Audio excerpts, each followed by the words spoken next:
Jess. Hi, Mix. How's it going? Is it turning into autumn yet? No, we're Ah, entering into summer season. We had summer, but now we're like, now it's quite late summer. it's a late summer. Yep. Mm. We had a fairly we had like a super like moderate temps, was like not very hot at all. And so I think for like the next couple months it'll be warm. But Oh, it's a nice way to ease back into the like school year, and it's kind of fun. Like the kids are still sort of like swimming and going to the pool, and that feels good. So it's nice. You have like the stress of the school year, but then you also have kind of like the sun and the serotonin. oh, lovely, lovely. That sounds lovely. It's just getting into spring now, like soon, and so everything's getting lighter. It's getting fresher, or it feels fresher, and we are like less than 4 weeks away, 3.5 weeks from starting our run. I know. I'm Where thinking about you like every week. Tell everybody what you're doing. Well, at the minute, I'm nursing an injury. Oh shit. Um, Ugh. yeah. So, What happened? What did you get? What is injured? on Sunday, we had our last 50K run to do, and we started and I felt great. Like energy-wise felt great, stomach felt great. But then after about 7K, it was quite cool. And so sometimes when you're cool and you can't really feel your legs warming up, you're running and it's fine. But I started feeling this pull behind my knee where the hamstring inserts. And I'm like, I can't tell if it's just the cold because sometimes it can feel similar or if it's actually a pull. So I started feeling it at about 7K. At about 11K, I'm like, okay, no, this is a definite thing. And I had to own up. Like the last thing you want to do on a run is own up to having something not go right. Like, because you're almost admitting it to yourself. You're like, okay, this is not great. And I might not be able to finish this. And so it was with Hubster and our friend Andrew. And I'm like, guys, something's going on with my leg. And I don't think I'll be able to. I'm going to continue to run, but you guys might need to run a little bit ahead. And they didn't. And they're like, what's up? And I said, I've got this pull and I don't think it's going away. And ultimately I ran to about 17K and we were doing a 2 25K loops. So it was quite good because I knew that at that point I could actually turn the first 25K loop into a 21K and then I didn't have to do the next one. I'm like, okay, I'm going to drop off here. I'll see you guys back at the car because they'll continue to run and I'll just walk it in. And it's just so gutting not to be able to finish, albeit I've done almost all of the training. So it's fine for the actual event. And as long as I take this sort of slight injury seriously and it just like I basically when I was pulling my knee up, so sort of flexing, the hamstring was just really sore right behind the knee joint. And so I was unable to like just pull my foot up to my butt actually because of that like pain. So yeah, so definitely disappointing. And Did you start walking then, or like at what yeah, point did you like? I'm sure, I mean, you're a very rational person. So at what point you were like, I don't know where I want to keep pushing this. Like, at what point did you say, I'm just going to start, like, I'm going to walk did you walk the rest of it, or what'd you do? yeah, I walked from 17K back to the car. Yeah, so Okay. 21K. Yeah, I took the short route, walked it in. I could still walk.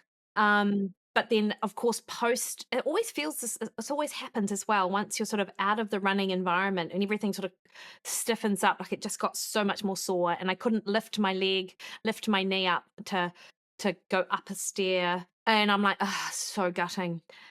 And then on Monday, I went to see my physio, and she's wonderful, Emma. And she's like, "Look, I think you've got a bit of a tear just down in the insertion, and there was a big bulge." And so she did some needlework and some massage, and I love Emma for her ability to give me instructions because I love my osteo as well, but he's not as good at giving me direction as to what he's a little bit more like, well, don't run if it hurts, but run otherwise. So, I but she's like, love people like Emma. yeah, because Yeah, I need I a do roadmap. too. Yeah, I I need need a roadmap. 100%. Yeah. 100%. And so she's gotten me to I'll get an ultrasound tomorrow for it. She did the needles, and then over the course of the last couple of days, Like it's acupuncture needles, or like what kind of needling would you do? dry needling, so different to acupuncture, yeah.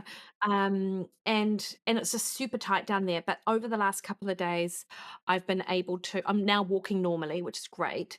Um, and she did I had another session with her today, and then I've got an ultrasound and the osteo tomorrow. Oh, but basically this just throws a layer of additional time and money spent to rehabbing it, to make sure that I can get to the start line of that race and just complete it. And I will be able to, but it's just this is the time that's really important to keep everything in check and make sure I don't do anything untoward, like run too quickly or that kind of Yeah, thing. that's right. I'm sure Mhm. the knee jerk is to maybe you want to go back a little sooner because you're getting closer to the actual race, but you're going to remind yourself to just do what your body feels necessary. And at some point, one of these podcasts needs to be all about that dry needling. At some point, I want to hear all about these like things that happen outside of your, outside of your runs, outside of your training to keep your body, healthy. Because I think any no one would disagree that that amount of mileage requires a whole lot of work outside of running, I know. and it Yeah, really just totally. does, because this is a tremendous amount of mileage. But I'm so glad that you have her in your life, and I'm happy that she gave you a bit of a roadmap. And when do you think you'll try running on it? So not this week, and maybe not next week either. The ultrasound will tell.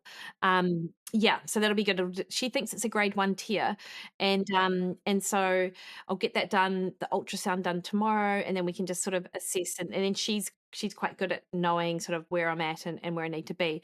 But so outside of the not running, I can elliptical train without pain, which is great now. I can exercycle without pain, and but the other thing which I wanted to remind people of this podcast was the collagen vitamin C protocol, I which was just thinking about that. Like everybody thinks about collagen, and we'll talk about the ways they think about collagen, but they don't necessarily think about it in this manner that you're about to talk about.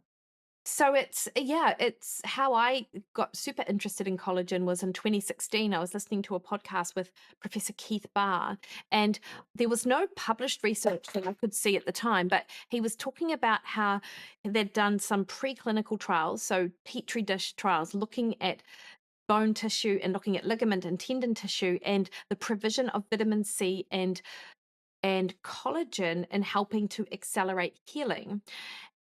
And then subsequent to that in 2019, he published a case study series on NRL players. Oh no, wait, NBA players, where the NBA, I think there were three of them had busted their ACL Yes. ligament. Yeah, ACL ligament, and then 15 grams of collagen with 50 milligrams of vitamin C, so a very small amount of vitamin C. And in addition to a sort of tendon loading rehab protocol, and they did an MRI post surgery. So they obviously had surgery first. And this was on the recovery from surgery. 6 months later, they did another MRI, and then they got a doctor who was blinded to the athlete, didn't know anything about their condition or which knee was supposed to be busted. He couldn't tell the difference between the ligaments because they put it down to they were so they were back almost playing again within, I think, 6 weeks of surgery or something incredible. Like, they were so bought in, the athletes were bought into the protocol, so they did it 98% of adherence, and it wasn't just the rehab protocol, it was the collagen and vitamin C as well. So I'm Okay, like, so let's talk quickly like about like what the actual protocol is, because immediately, and I'm sure a lot of people that are listening to it, like when they think of collagen, they probably think of what I'm thinking. Like I buy my like collagen peptides, right? Like my whatever, my container of that. And for me, I typically like put it in my coffee because that's just how I yeah. like the kind of makes it creamy, and it adds a little bit of protein, but it gives all these other benefits. That's how I typically take collagen. I bet that's how a lot of people like when they think about it. Are we talking about the same kind of? Is it the same kind of collagen, or is it like a different kind of collagen? Same kind. Okay, so for this particular injury prevention, so we can all be NBA players, because in some cases we want to recover and heal like them, we would you would take the collagen and the vitamin C together, like once a day, like what? So this isn't injury prevention. This is Mhm. more healing from injury. Healing So it's from an injury. yeah. And so you put 15 grams of collagen and 50 milligrams of vitamin C, which is a tiny amount. And you have it together. You might have it in a smoothie, you have it in a coffee or a glass of water. I've had mine in the morning, with my electrolytes with my coffee before I train. And so you do it about an hour before exercise Okay. because it takes that amount of time for the amino acids that collagen peptides are or provide. It takes about an hour for them to peak in your bloodstream. And then when you do exercise, then you've got that blood flow going through. So those amino acids are going to areas of your body where blood flow might be poor. And ligaments and tendons often have poor blood flow. So by doing exercise, you're getting that blood flow moving, you're getting those amino acids to sort of be trafficked to the site of interest. And I'm like, well, there's no randomized controlled trial to show that this works, but man, like I've got enough evidence here for me to I've got nothing to lose from trying it. So I've definitely instigated that. And to be fair, I tell all my athletes who I see who get injured, I absolutely get them on this protocol as well. And they do it in the morning. They put the collagen in. They put is it a serum? The vitamin, is it like just like a liquid, or is it a pill or capsule, or what is It it? doesn't matter. It could Doesn't be matter. kiwi fruit. It could be a kiwi fruit. And the key is Oh, to have it. it can come in the form of food. Yeah. Oh, amazing. No, Oh, seriously, yeah. like how I'm Amazing. thinking. I know this is how your brain's like, I don't understand. But there's a lot of people that are not thinking like just in randomized controlled studies, right? They're literally going like, okay, Yeah. how does this put you talk about the roadmap, Mikki? This is the roadmap, right? Like the exact thing. So the collagen, but the vitamin C can come in the form of a kiwi. So you can have the collagen in Yeah. your coffee, you can eat a kiwi, which would seem fitting that you would say kiwi. Yeah. And that's because it's the one thing I think about when it comes to I'm vitamin C. They're funny. so high. They're so high. And you do it an hour before. So that's the key. Okay. I probably need to remind myself of a list of like really high vitamin C, foods, because I always forget that kiwi is also kind of a magical food. It has a lot of like everything in it. I should just buy more kiwi because it's kind of perfect. But I like oranges, and you think of like the basics of the like vitamin C type heavy things. But I just people need to be reminded that, by the way, you can also get this through from food. Equally, I've got a powder. You can use a powder. Often Perfect. when people get like a vitamin C tablet, they're often 500 milligrams. So you can see that 50 milligrams is a really tiny amount compared to what you would otherwise get. But it doesn't matter how you take it, but what matters is that you have it together. So I mean, a few caveats to this is that this isn't a definitive will help you, because we can't say that, but we can say that it won't harm you. To your point with collagen, it doesn't contribute to protein if you've got a low protein intake. I don't rely on it for protein, but if you're well in excess of 100 grams a day, then sure, count it towards your protein intake. I like, because I feel like it kinda gives me a head start. If I put it in my coffee, to me, I see it as like the I'm revving my engine up, you know what I mean? Kind of Yeah, getting yeah, my body yeah. primed for a day of Yeah, protein. yeah, fantastic. Um, and but I think the timing and the amount is critical. So 15 grams an hour before exercise. So if you're training, let's say you sprain your ankle and you're doing something in the afternoon, then you would have it as, part of a mid-afternoon smoothie or something. I see. And I guess the other thing too, because timing is, it's hard to always nail the timing, but in the spirit of all this, it's, do it as close to an hour before exercise as possible. So even if you aren't exercising in the morning, would you then not take it in the morning? Yeah, exactly. Like because the key is that the amino acids are peaking in the bloodstream. So there's no point having them peak at 7 a.m. if you're exercising at 3 o'clock. Right. So yeah, so you'd want to have it at like 2 o'clock. Sure. that protocol would be, so still have your collagen in your coffee if you're like me because you like it, but then if you're doing it for this particular protocol, then collagen and the vitamin would be an hour before exercise, and no big deal. You can put the powder in if you want to, mix the collagen and put it in water, put it in a smoothie, boom boom. It Totally. can be quick and easy, or have a kiwi and have some collagen, but it's about having the vitamin C and the collagen together an hour before you exercise, and just you'll get. And we've talked about this. There's lots of supplements that just work better when they're timed properly. But fear not. If like a multivitamin, if you don't, just remember to take them. Sometimes is what I say to myself. Like, it's not a perfect time, but that's really good to know. So there's clearly many. Collagen is also one of those kind of like things that I'm making sure is stocked in my pantry, because I think there's a ton of benefits to it. In the same way that I'm starting to believe in magnesium and creatine too. So a big warm hug to that particular supplement. It's nice to know there's multiple uses, lots of ways you can put this into your body. And I hope that it continues to help you and getting back to running, and keep my fingers crossed for a healthy ultrasound, Thanks, Jess. MRI, whatever is happening tomorrow. I believe in my heart. Yeah. I hope so. Like, I had my other session with Emma today, and all the swelling had gone. Really She's good. just got a tiny little divot where she thinks the tear is, and so that's what we'll figure out tomorrow.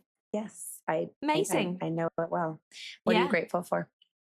Well, I'm grateful for both Emma and collagen today, actually. Yeah.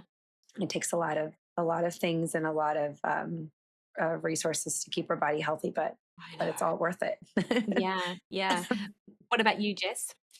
I am grateful for you and your inspiration with all of your miles. I think it's very cool that you're doing what you love, and I want everybody to do the sports that they love and bring them so much joy. So grateful for that. And I'm grateful for collagen. I'm grateful for things that make us healthier and stronger and are not that difficult to incorporate into our life. So I've been, honestly, I made a iced coffee the other day, and I always put a little half and half, and I put a little bit of collagen in it. And people are like, well, does that just change the taste? So I was like, no, it makes it even like creamier. And so it's always fun when you put something that is good for you, and it just makes it better. Like, it doesn't even make it, it's not, you're not like squeezing your nose and, I know. like drinking it down. You're like, actually, this is delicious. And it makes the coffee taste even better. And I'm doing something good for myself. So amazing.